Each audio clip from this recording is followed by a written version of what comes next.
Hi అండి అందరికీ. ముందుగా welcome to matter life style. ఈరోజు అటుకుల పాయసం. సో ఎలా ప్రిపేర్ చేద్దామో చూద్దామా? వచ్చేయండి. మరి టేస్ట్ అయితే అల్టిమేట్గా ఉంది, సూపర్ యమ్మీగా ఉంది. ఈజీగా 10 మినిట్స్లో చేసేసుకోవచ్చండి.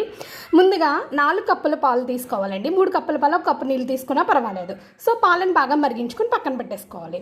ఇప్పుడు ఏంటంటే స్టవ్ వెలిగించి పాన్ పెట్టుకుని నెయ్యి వేసుకుని దాంట్లో జీడిపప్పు కిస్మిస్ వేసుకుని ఇంకా మీ ఇష్టం ఏం వేసుకుంటారో అవన్నీ వేసుకుని ఫ్రై చేసుకుని పక్కన పెట్టుకోండి.